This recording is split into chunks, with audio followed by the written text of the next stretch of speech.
Le nouveau ministre de l'immigration s'appelle quoi? Rachel Padayan. Ah, c'est une femme. Finalement, finally. On va avoir un peu de repos parce que je sais pas pour vous autres. Hein. Mais quand je m'en vais sur Radio-Canada, ou bien je m'en vais sur le site Twitter, maintenant ça s'appelle X, sur le site X de IRCC, quand je vois Mac Miller comme ça là, mon cœur bat en même temps.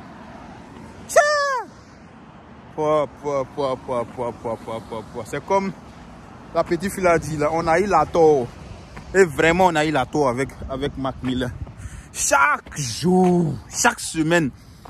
C'est-à-dire, début 2025 là même. C'est-à-dire, je pense que l'homme le plus célèbre au Canada, c'était Mac Miller. Faut oublier Justin Trudeau même. C'était Mac Miller. Parce qu'il sort comme ça là. C'est update sur immigration. Non, immigration a fait ça. Non, immigration a fait ça. Vraiment. Et on a eu une nouvelle ministre de l'immigration qui est Rachel Padayan. Elle, son programme est que elle veut se focaliser sur ceux qui sont résidents temporaires, essayer de les régulariser au lieu d'envoyer plus de résidents temporaires et pour dégénérer la situation parce que la situation est déjà catastrophique. Pour avoir un travail comme les gens l'avaient avant, c'est pas facile. Maintenant, même pour travailler à Tim Hortons, même la dernière fois, j'ai regardé les CV qui sont remplis au bureau là-bas. J'ai dit, attends, tout ça là, c'est CV. Assez de CV comme ça. Beaucoup de CV. C'est plein dans le bureau là-bas. On jette. Ça veut dire que quand les gars envoient, les gars jettent. Tellement ils ne recrutent plus. Donc, si elle se focalise sur ceux qui sont déjà sur place, c'est-à-dire que ceux qui sont déjà au Canada, qui ne sont pas résidents permanents, ils sont résidents temporaires, faire des programmes, donner des programmes qui vont les permettre d'être résidents permanents, au lieu de faire des recrutements et après les gens vont se plaindre et tout. Parce que si tu fais les recrutements en masse, vous dites venez travailler, tandis qu'il y a d'autres qui sont au Canada ici, qui n'ont pas de situation permanente. Pourquoi ne pas régulariser ceux qui sont ici et essayer de miser plus sur la résidence permanente? Vous voyez, résidence permanente et études. Parce que ces deux systèmes d'immigration là, c'est bénéfique pour comment on appelle ça? C'est bénéfique pour le Canada. Parce que quoi? Lorsqu'un étudiant vient, il va pas venir compter sur le Canada, les aides du Canada et tout. Il va venir pour étudier, il va payer ses frais de scolarité. Et il va payer sa maison, il va payer son logement, il va payer tout. Quand il va finir de payer ça, maintenant, il y a les à côté du match qui rentrent en ligne de compte. En tout cas, un étudiant au Canada ici est tellement bénéfique pour le Canada que quelqu'un qui a été recruté, qui vient directement pour travailler. Parce que quand tu viens directement pour travailler, là, bien vrai que tu payes tes taxes et tout. Les étudiants aussi payent les taxes. Hein. Bien vrai que tu payes tes taxes et tout. Mais tu viens pour travailler directement. Par exemple, si tu es recruté au McDonald's ou bien Tim Hortons ou bien IGA, quelque chose comme ça, tu viens pour travailler directement, tu prends l'argent. Tu prends l'argent du gouvernement directement. Mais quand tu es étudiant, tu donnes l'argent au gouvernement d'abord. Même si après tu peux changer ta situation pour devenir résident permanent ou bien quoi, mais avant de devenir résident permanent là, tu vas donner au gouvernement d'abord. Et tu n'as pas une bonne situation, tu travailles en temps partiel, tout ça.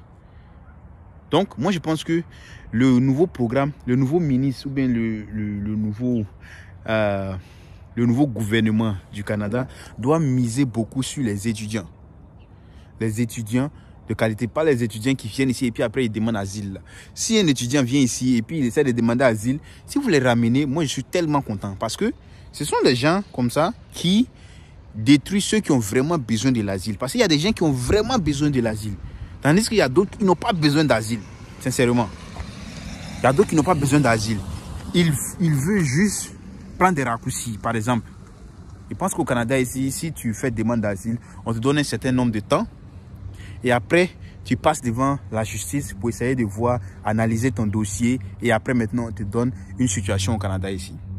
Donc, il y a d'autres, quand ils viennent, au lieu de partir à l'école, au lieu d'étudier, passer tes examens, avoir ton diplôme et faire une procédure normale, ils prennent des raccourcis. Ah, études là, on est fatigué d'études.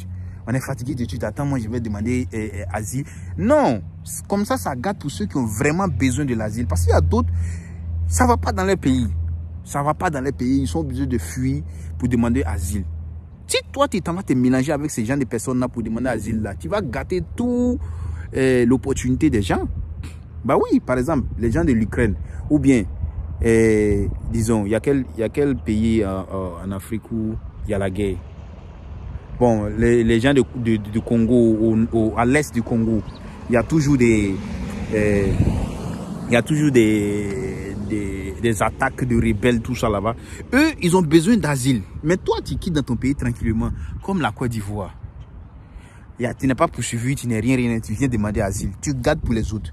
Bien vrai qu'on dit, chacun a sa chance, on doit tenter tout. Mais sincèrement, tu gardes pour les autres. Tu gardes pour les autres. Parce que toi, tu dis que tu vas prendre un raccourci, tu vas duper le gouvernement et tout. Le gouvernement peut te donner, voilà. Ils ne savent pas ce qui se passe réellement. Peut-être ils vont te donner. Tu vas mentir, ils vont te donner. Mais tu es méchant. Tu gâtes le bonheur de ton frère qui est en danger. Tandis que toi, tu pouvais étudier, tu pouvais te débrouiller pour payer tes études. Et après, faire ta procédure. Donc, le nouveau gouvernement dit, ils vont se focaliser sur les résidents permanents, même en dehors du Canada, ils vont se focaliser sur les résidents permanents. Et ceux qui sont déjà au Canada ici, ils vont essayer de les régulariser. C'est-à-dire, ils vont mettre les programmes en place pour faciliter la tâche aux gens d'avoir des situations régulières ici. Est-ce que ça, c'est pas bon? Mais Mac Miller, sincèrement, il nous a stressés. Il nous a stressés. Quand tu vois Mac Miller, quand tu vois son visage même d'abord là, ça fait peur. Tu ne sais pas c'est quoi que tu vas venir. Tu sais qu'il y a quelque chose qui ne va pas t'arranger. Une nouvelle de Mac Miller. Nouvelle de Mac Miller, l'homme le plus influent de 2024 et 2025. Finalement, il faut te reposer, Mac Miller. Hein? Voilà. Donc, c'était l'information du matin. Moi, j'ai fini de travailler. Je rentre. Merci d'avoir regardé cette vidéo. N'oubliez pas de vous abonner à la chaîne. Laissez vos commentaires. Vos commentaires me font plaisir. Quand je regarde et puis je réponds aux commentaires, ça me fait plaisir.